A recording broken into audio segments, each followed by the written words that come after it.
Hello, hello. This is Lada from Astrolada.com, and thank you for joining me today. I'm here with Babylonian astrologer Krasi Atasio. Hi, Krasi.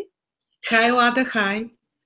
Thank you for joining us. It's very late in Bulgaria where you are, probably on holiday now. Thank you for doing that, even on your holiday.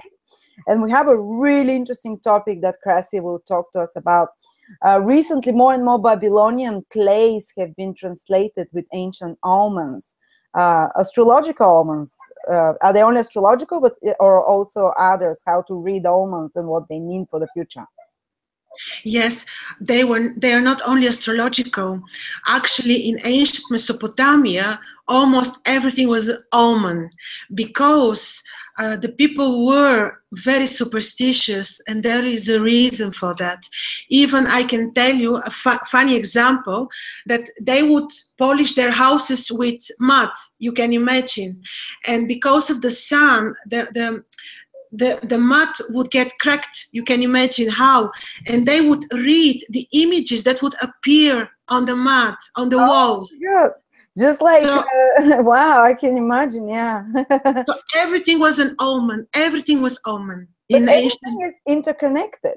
And we're starting to prove this now more and more. Science, quantum physics is saying that if one atom vibrates here in the universe, another one will react to it in another end of the universe. So everything is interconnected. Just like when people come for a reading to me sometimes and they can ask me, will it work out with this person? And even before I look at the chart, and the moment this person asks me, will it work out in this relationship, and I see, say, a siren passing outside, and for me this is a negative omen, that it corresponded that when the question was asked, or if I see two dogs playing and being happy together, or a happy couple passes.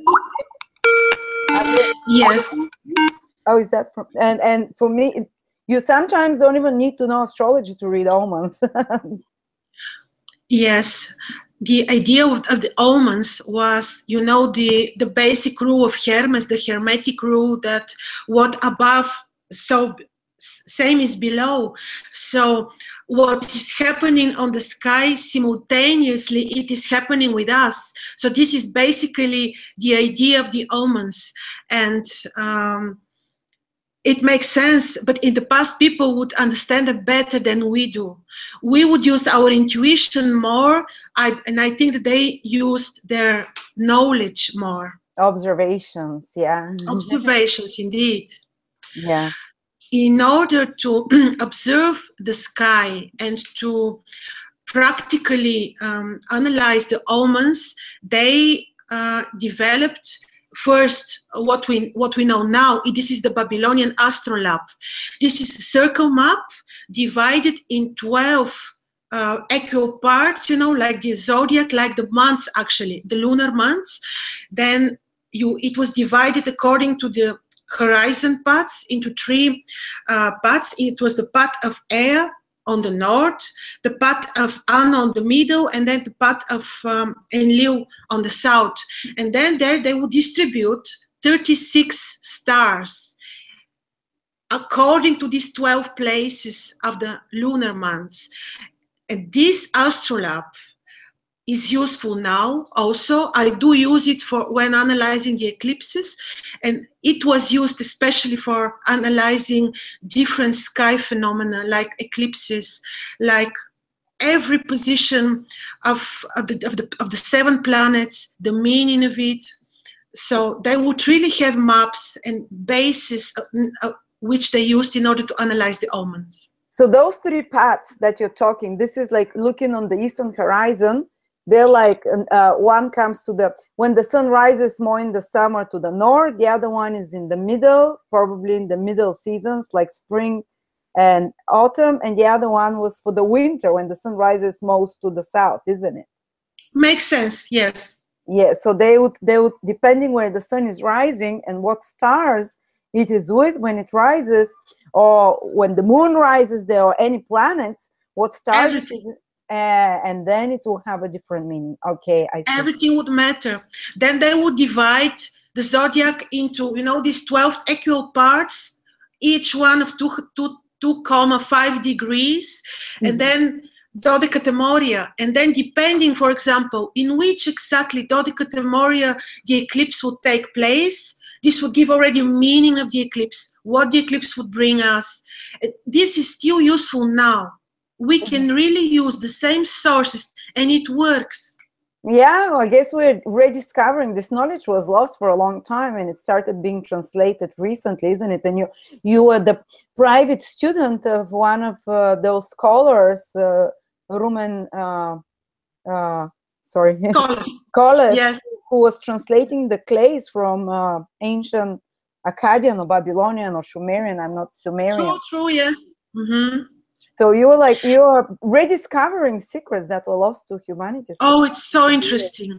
Then they would analyze and describe what the omen would mean according to the lunar month.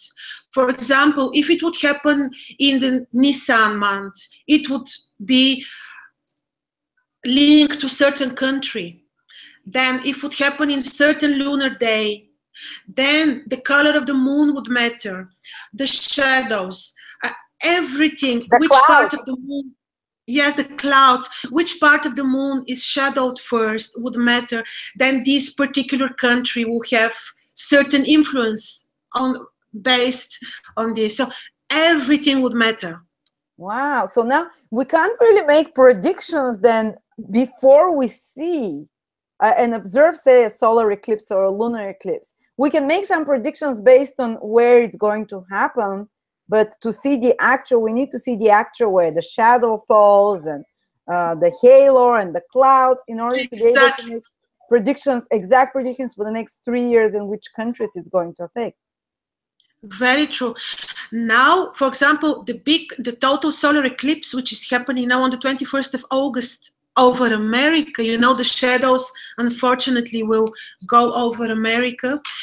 Well, you have certain data that you can already analyze. For example, in which day watch is the eclipse taking place. In this case, it's taking place in the second day watch. It is already linked to the certain country. What country is it?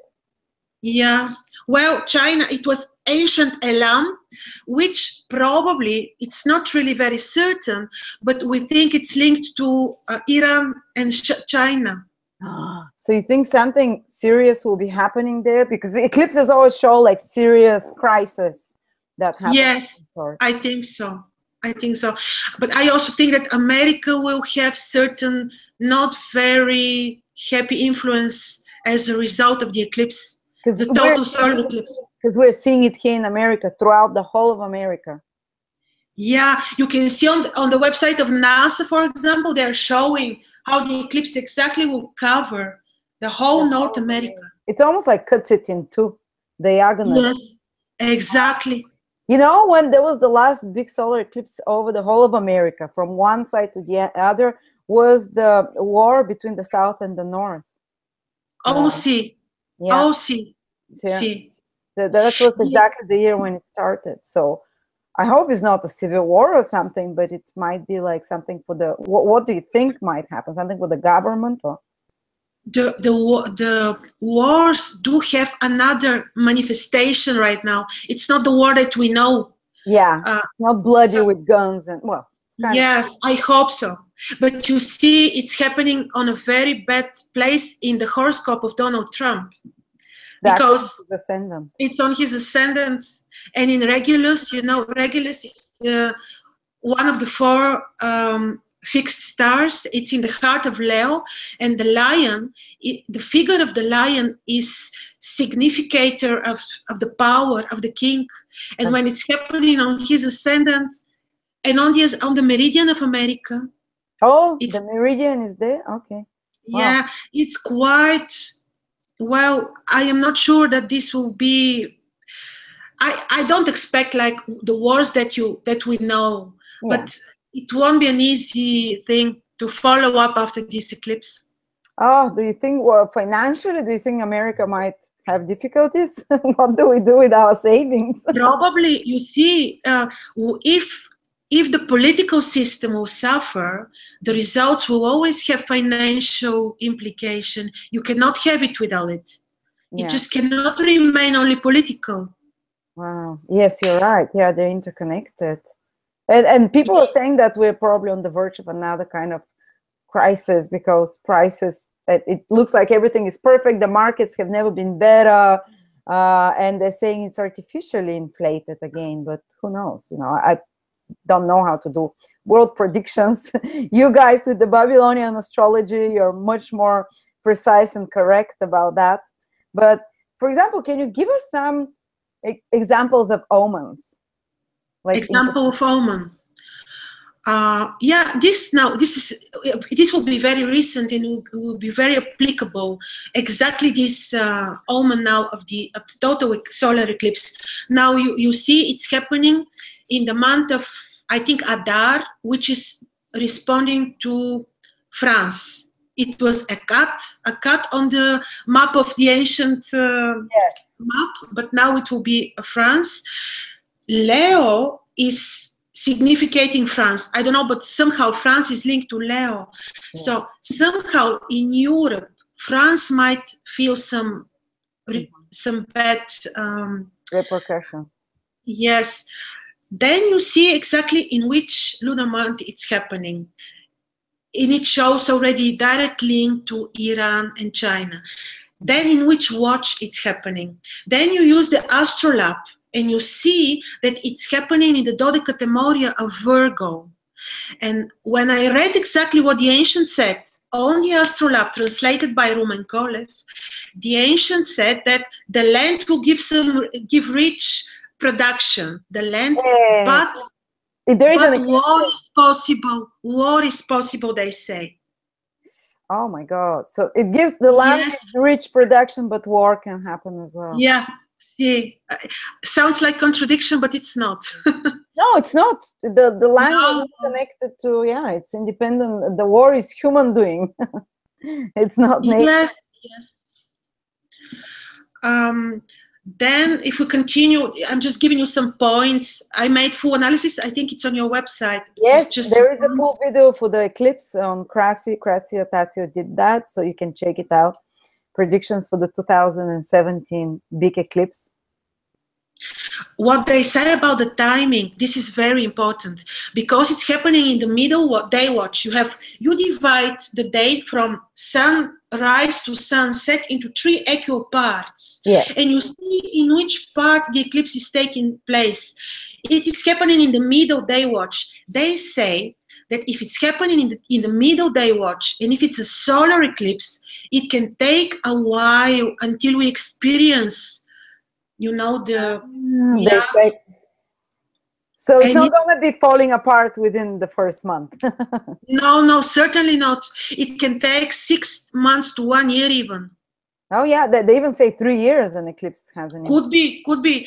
If it would happen, the earlier it happens, the longer it takes. Mm-hmm. So now it is in the second day watch, and unfortunately it can take really time until you feel it, and it will give, I wouldn't say strong word, but it would give unpleasant results. Are eclipses always bad? Sometimes I had eclipses on my moon exactly, and good things would happen. Because you're spiritual. This is good. It's a good question.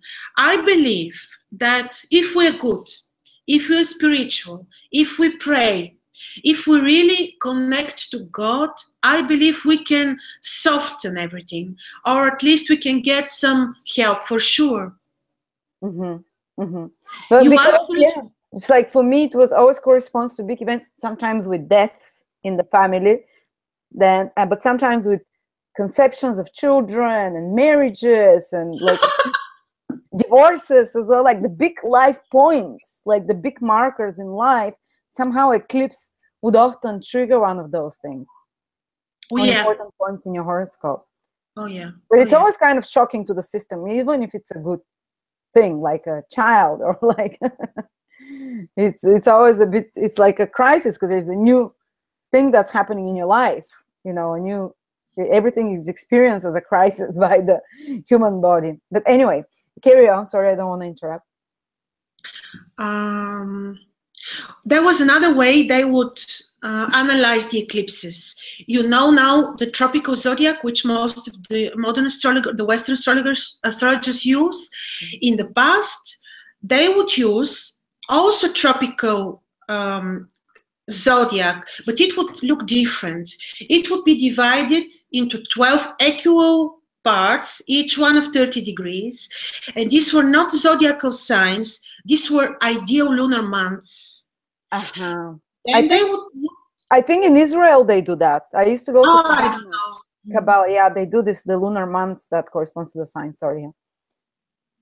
Then the same way, they would divide the sign into 2 equal parts, and in the 15th degree they would do the spring equinox, and this is how they would use the tropical Babylonian zodiac in order to predict and to analyze sky phenomena like eclipses. And so they basically divided the sky in different ways, through sidereal, through the stars, through the different paths of the sun, through the lunar months. So there are different divisions that were all valid, like tropical and sidereal, for different techniques, basically. True, yes. Mm-hmm.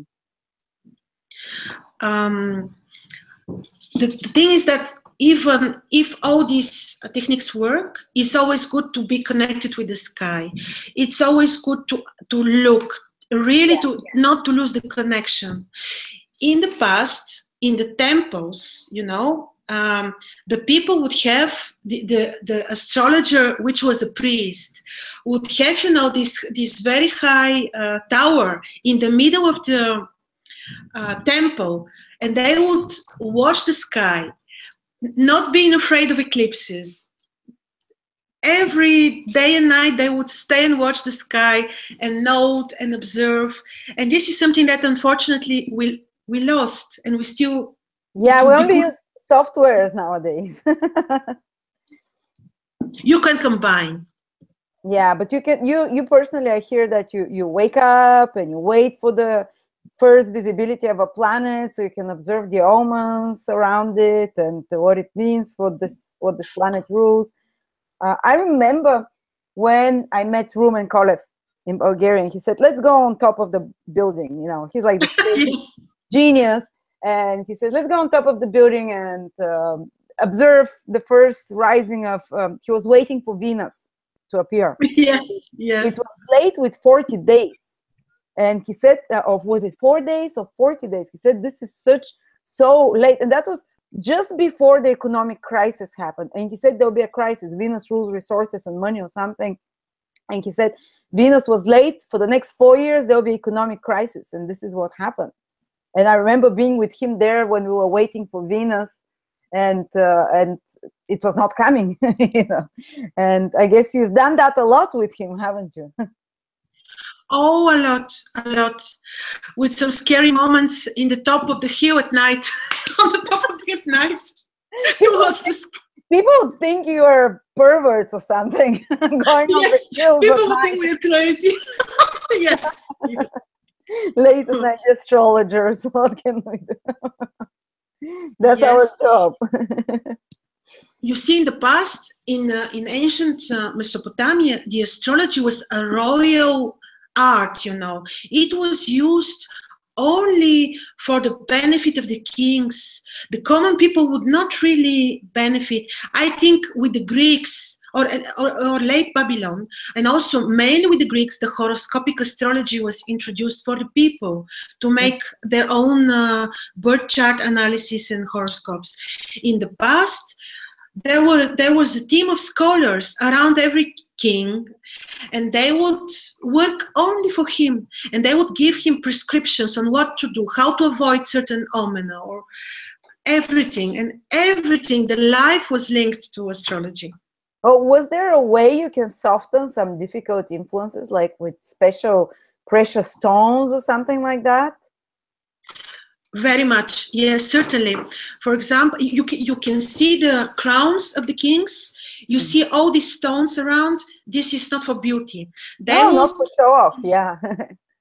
No, they would install the stones only to protect them, because every precious stone comes from one of the planets that in our solar system, and it has special meaning to protect us in the natal chart. For example, if one would have weak Jupiter, you can really increase the power of Jupiter in the own natal chart by wearing the stone of Jupiter.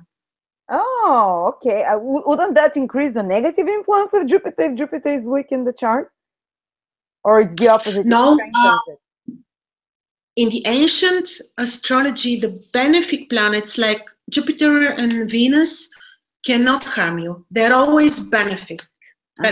They're always, you can always benefit from them.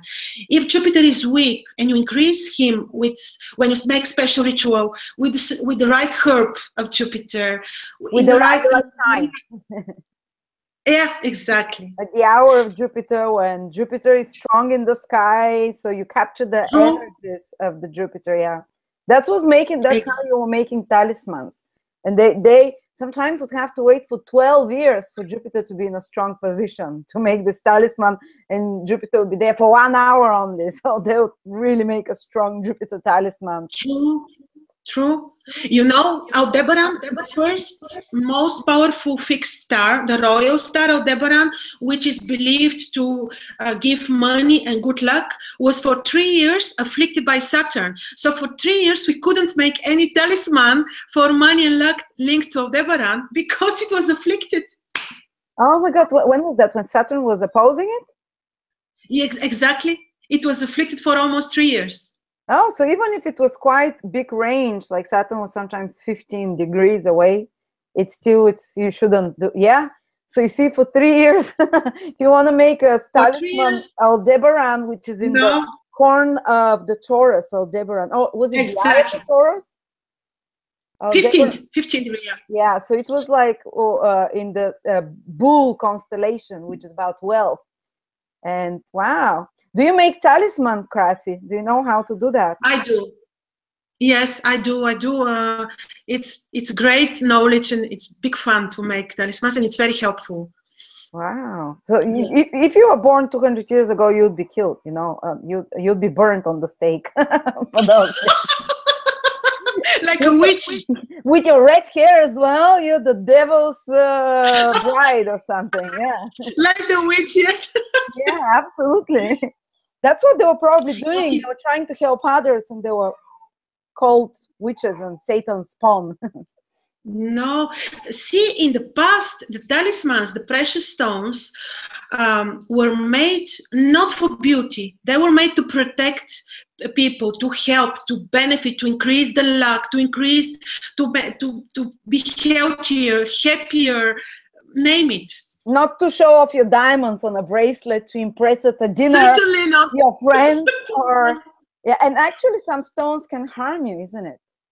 Some stones that are your energy, and it's very probably we should not be just randomly buying jewelry stones. If it's no. Can you imagine a case that you are having a very strong Mars in opposition to your moon, and you're buying Mars and you're preparing Mars talisman? It's a suicide. You can really hurt yourself. Yeah, it can kill you. It can get into accident. Yes. Wow. It's a very tricky business, this, very.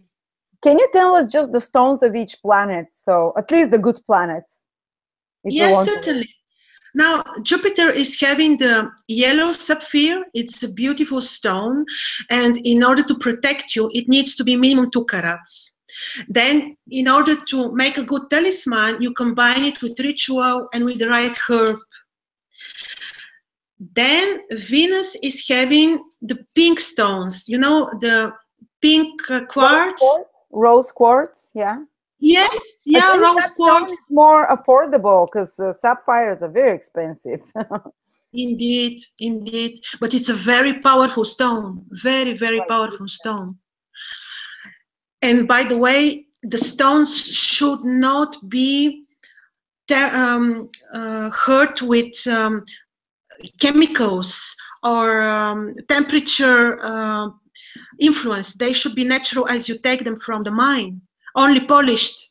Only what is this like? Look at me, I'm always playing with those stones. Do you think they were done technologically? Very nice. This Are they is crystal yellow. Yeah, but do you think most of them are made nowadays with technology somehow to be? No, these stones look real to me. Tumble stone, but I mean, like they've been semi-precious. Okay, semi-precious, good. So they shouldn't be like in jewelers. They probably put a lot of chemicals and stuff too, or not? They would put chemicals, for example, on the diamond. If the diamond would have inside some inclusions, they would treat the diamond. This is not good. Then they kill the aura of the stone. They destroy it. It won't help you if it's treated. But it's true, it's been proven by scientists that crystals, they have a crystalline structure that has memory. So if you infuse it with certain thoughts and powerful vibrations of a planet, like you said, doing it at the right time with the right herbs, this probably imprints even more that energy of that planet and vibrates and increases the good things in your chart or whatever you're trying to do. Do you recommend, if you look at someone's chart, can you recommend them what talisman they should have or what stone they should have? I do to every client. It's very important. You should not always use and buy the most expensive stones. For example, Jupiter has the yellow sapphire as a first choice, but the second stone is not so expensive. This is the citrine stone. Citrine, I know it, yeah. I used to get one citrine and carry it when I was going to work, hoping for more tips. Oh, yes. Very smart. Wow, very good. Yes. Yes. You can always, of course, replace them with cheaper solution. Then you would have for Saturn blue sapphire, also very expensive, but you can use the amethyst, which is cheaper. You always have... Lapis lazuli, I think, was also Saturn stone. But it's not only one. Who would want to strengthen their Saturn? What would happen? Why would anyone make a Saturn stone or wear a Saturn stone? Oh, I will tell you.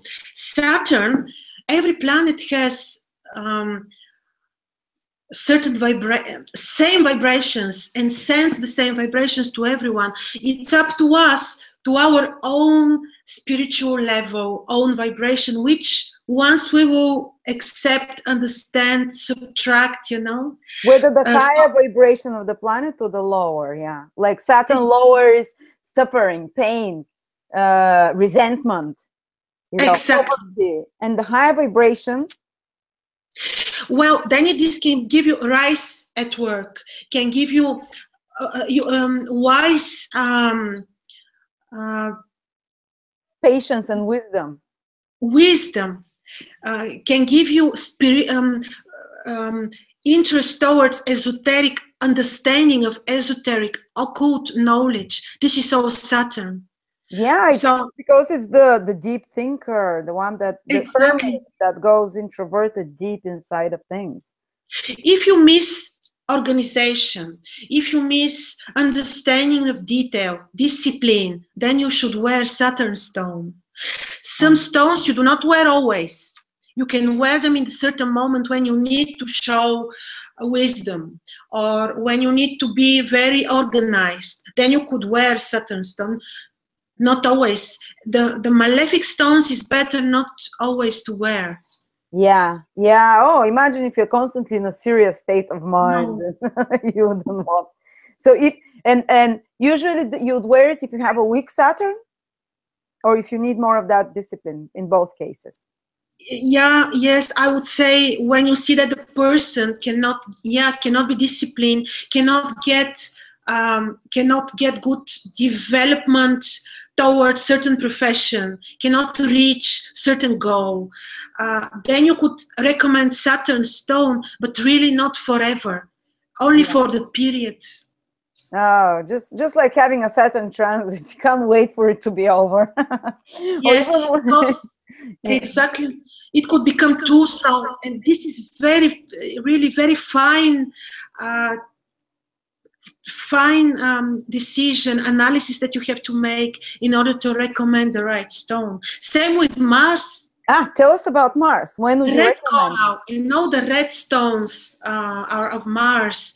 Mars is it's very masculine, you know. It's about being able to make decision, to stand for yourself, to be aggressive, but in a good way in certain situations. And when the person is too soft, you see such people that cannot really stand for himself or cannot fight for certain idea or cannot achieve their goals. Then you can recommend the red coral, but again, not only for the right period. Yes, I have a combust Mars, so I associate combust Mars means invisible next to the sun. Yes. For those who listen, so I found it for many years very hard to access this Mars energy of motivation, get up and go, and assertiveness. I was not able to. I would agree with. I would not confront anyone. I might be upset for something. I would prefer to run away and not face the fight. But after that, Mars became visible through progressions, and that's through the Sumerian. Yes. You know, Mars became visible through certain progressions when I turned 30, and I started gradually becoming a bit more and more progressive. Assertive. But I still find it hard. It's like I would much rather run away and escape and hide than fight with someone. Or if I fight, I become unreasonable. Like I can't control it. It's like it's not balanced. It's either nothing or too extreme, and I lose my head fully, you know. So I guess this Mars stone can help with that. Very much. Then I would really recommend you in certain situations, not always, because Mars can be harmful as well, that you really make yourself a nice ring with the red coral, or just carry it in your pocket. But after, in the very right moment, after doing certain very beneficial rituals for the stone, in order really to make the stones work only for yourself and to be very beneficial. When Mars is in a really good position in the sky, rising or in the midheaven, in a good sign, in a good constellation, we're making good aspects. But even if you carry it, it can still help a little bit, even without the ritual. Oh yes, oh yes, yes. Carry it when you have, for example, difficult negotiation and you feel you would not be assertive enough, as you said, or you would not be able to follow your aims and you would not be able to negotiate properly. Or you can have the emerald, the Mercury. Mercury. Well, what would you use the Mercury stone for? Oh, people that need, for example, writers, people that are having artistic skills, people that do business, people that would be engaged in different negotiations, artistic personalities, people that have speech problems could increase it, improve it by carrying a Mercury stone. What about shy people that become nervous around others and can't talk to them? It would be then probably also Mars. A little bit. Courage. If you're too shy, I would say you need assertiveness. Exactly. You need to stand up for yourself. Then you would need maybe red coral. You can combine stones. Yeah. Oh, yeah. Of course, they do them. The kings are also doing them. In one jewelry, you can make. Yeah, you see the crowns again. The example with the crowns. Yeah. Oh, and what about? Is there a stone for the sun and for the moon? There are. Gold above 80 carats is of the sun. What can also the red ruby. Ruby is very expensive. What do you strengthen with the sun when you wear? Your health. First of all, and the most important, your health. People with health issues can really strengthen it with the stone of the sun and with gold above 80 carats. Even if it's a small ring or anything, you can. But just to make again nice ritual, maybe even something that your intuition will show you. But you have to make something on the right aspect with the planets, with the sun. With the sun rising, for example. Yeah, for sure. This is very sure, the sun is strong, yeah.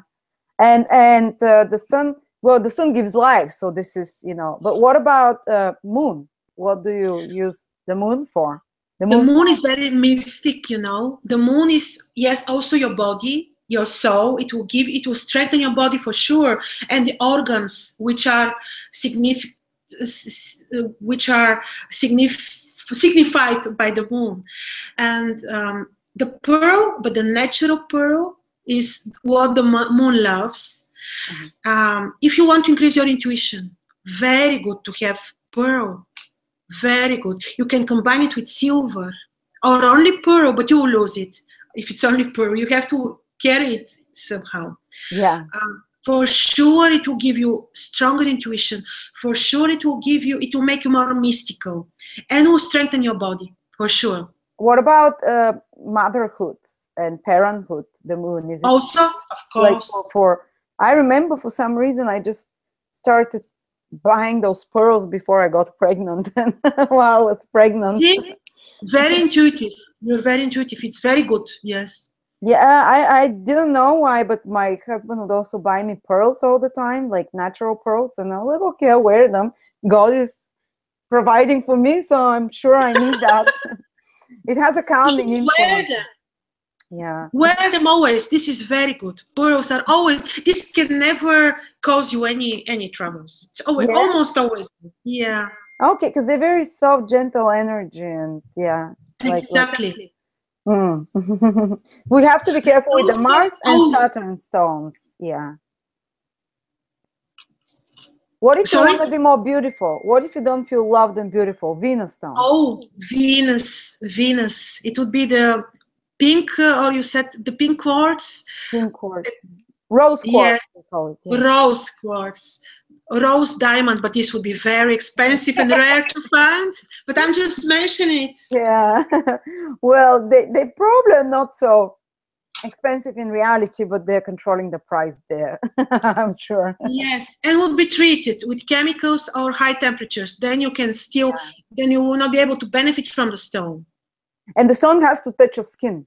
It should not be exactly on gold or silver that is not touching your skin.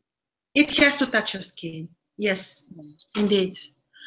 And they say even when the jewelry is made properly with the right stone on the right moment, you can become so attracted to so influenced by your stone that it's becoming really perfect relation between you and your stone. It's powerful thing. It's really imprinted with life.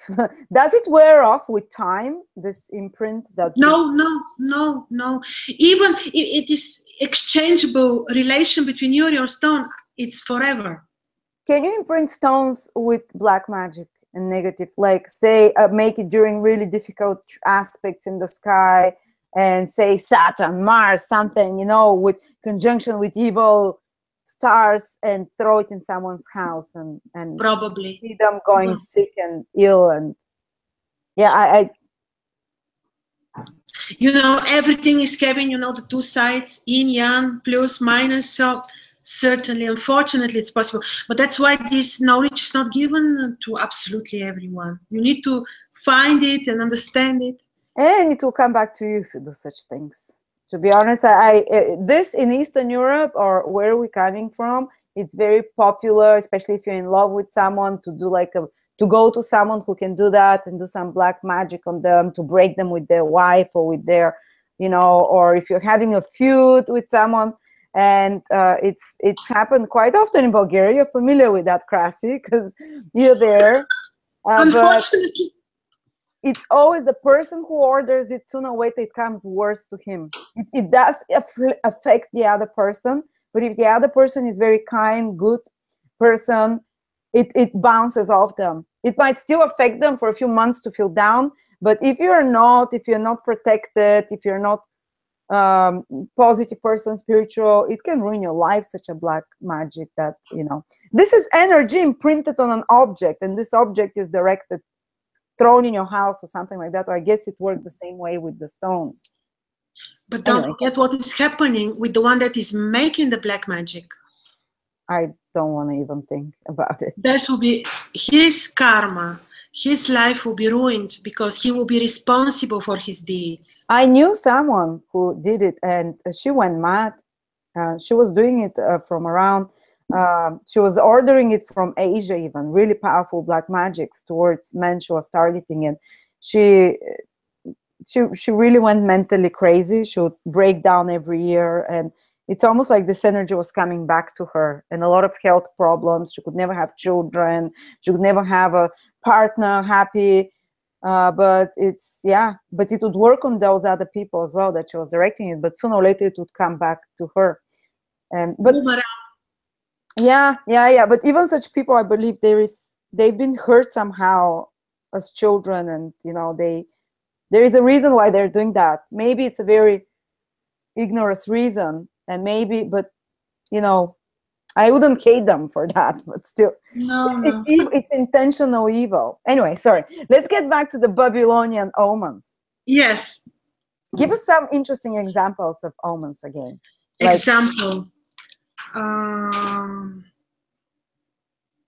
Well, they would say, this is very funny, a funny one, which I read, translation from Enuma, Anu, and Liu.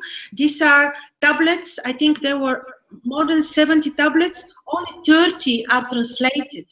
Cuneiform tablets. Only 30 of them, unfortunately, are translated. So the other 40 are still not translated. So what I read there is that it is really funny thing that if, for example, the eclipse is happening and it is evil for the neighboring land, it is good for a cat. So if the neighbors are bad, we are good. As long as the neighbors are bad, we're fine. Yeah, that's a good one, right? I felt it's very funny. So if the neighbors are bad, we are good. So this was one that I found really very, very funny. Then it's an interesting rule. They say that during a solar eclipse, if a benefic planet is dim, invisible, then this planet, yes, invisible, combust, then the next to the sun, close to the sun, yeah. Exactly. Then this is not so good for the benefic planet. But if malefic, bad planet would be invisible, combust, then this is good. This is a good rule. And I analyzed the ERC. This is mentioned as Mars is going to be next to the sun during the eclipse, isn't it? Dim. So that's good. It weakens Mars. It weakens Mars, exactly. But what is happening, that Mars will show up, I think, as a morning star, I think, if I'm not sure, 20 days after the eclipse. So still he can bring some troubles. When it appears for the first time. When he would be showing it. Yeah. This is, they have many keys they give in these Enuma, Anu, and Liu tablets, which were kept and I think ordered by Sargon the Great. This is one of the late Assyrian kings who was really very literate, who made a lot he was astrologer himself, and these tablets are a result of his work. Yeah. Can you tell us about, maybe it says something there about the great conjunction between Jupiter and Saturn when they're close together? What do you know about that, which happens every 20 years? Yes, I think what I discovered, seeing it in many horoscopes, it's a very powerful, really powerful conjunction. It indeed depends where, in which house, in which sign it happens, but it's a powerful conjunction. It's a royal conjunction. They say. That's what I've heard. Yeah, royal conjunction. Gives money. It means what? Money, gives money, luck. It's a very good thing. It's not a bad thing. This is because both planets are day planets, masculine day planets, and if they're well positioned, it's a very powerful conjunction. Wow, especially in day charts as well, they become more powerful. Especially in day charts. I heard that it can make kings, even like people of high positions in society, and usually when they conjunct, there is a big change of power in the political system. Those once every 20 years, like a new direction in politics happens somehow in the social trends on the whole and society, and something like that. Yeah. No, it's a very good thing.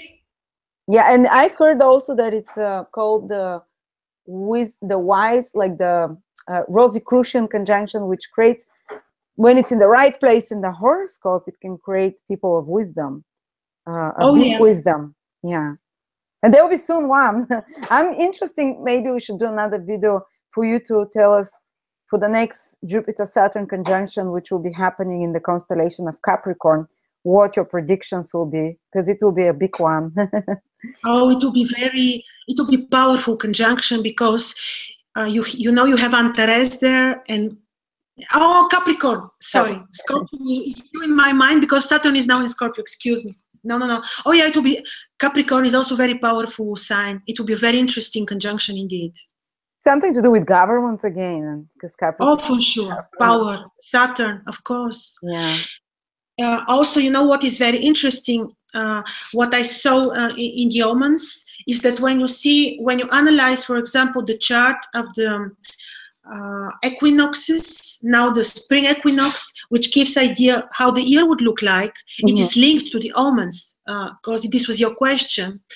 Then if you see, for example, the position of the moon, and Mars is above the moon, in front of the moon, then this is not a very good sign. And we had this year on the first Nisan. It was the first lunar crescent before the equinox, before the equinox. Yes. So they give such certain keys. They say this position of the planet would mean that, that position of the planet would mean certain keys, but we don't have everything yet. Only 30 tablets are translated. Keep pushing Rumen to translate them. Yes. Those of you who know Akkadian or ancient Babylonian, please. And how can they be applied to the personal horoscope as well? Oh yes, you can. Oh, the way you apply for on world, on country horoscope, you certainly can. Yeah. You said it already. Conjunction of Jupiter and Saturn. You see it now on mundan astrology, on world horoscope, but you can see it also on many personal charts. Yeah, so and depending where it is, it can give difference to everyone. Yeah, depending on in which house, as you said, day or night birth. This also matters a lot.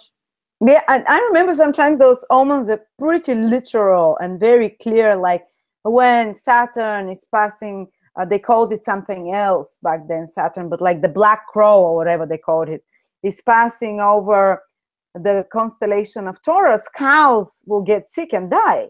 Exactly. And this is when the mad cow craziness came. Really? Yeah. It was around that time. I don't know if it was in the constellation of Taurus, or even if it's in Aries, like sheep will do that, you know. So it's sometimes very, very clear, you know. Another example. Now you will have when you see the astrolabe, and you know the paths that the divisions, the 3 divisions of the paths. It is happening in the path of Enlil. And because it is in the certain Dodecatemoria, you see that the star that plays into this, eclipse is Supa, and this is Ursa Major, you know, the big bear. The big bear. And they say if the big bear is involved, it would give really serious impact, the eclipse, because it's a huge constellation. Oh, more bad news. No, if we're spiritual, if we are connected with God, to God, if we pray, if we meditate, if we're good people, yes, that's important. Because I know some people that are very spiritual, but are not good people. Yes. You know, they pray, they do all the rituals and stuff, but they don't have it in their heart to forgive and to move on. Yeah. So, yeah. Sure. So you'd advise us around the eclipse, maybe a week before starting to start, maybe, you know, not overeating, not over drinking, so we're protected from the darker energies, and to be more prayerful, to be more present, you know, to be kinder, to forgive if we want to avoid the negative impact of that eclipse. You gave the recipe. Yeah. That's the recipe. I believe. Should we kill a goat and split its blood on the door? You know, like these things I probably also had some protective energy.